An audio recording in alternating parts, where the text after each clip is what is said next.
So guys, for the first method, you're going to head over to search and type in date and time settings. Click on it. And then once you're on this, make sure that your time zone is correct. Make sure that you have set time automatically turned on. Now you're going to scroll down and then click on sync now. Make sure that your date and time is fully synced up. See if that works. If that's still not working, then for the second method, you're going to head over to search and type in Xbox. Now you're going to find the Xbox application. You're going to right click on it and then click on app settings. And then once you're on this, you're going to scroll down and then click on terminate. Now you're going to click on repair. Wait for this to load. Now once that's been repaired, see if that works for you.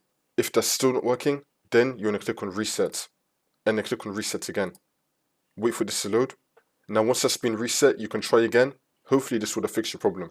If that's still not working, then you're going to click on uninstall and then click on uninstall again. We're now going to uninstall the Xbox application. Now once that's been uninstalled, we're going to head over to search and type in Microsoft Store. Click on it. And then once you're on this, we're going to search for Xbox. Now once this comes up, you're going to click on it. Now once the Xbox application comes up again, you just want to install it again. This should now fix your problem.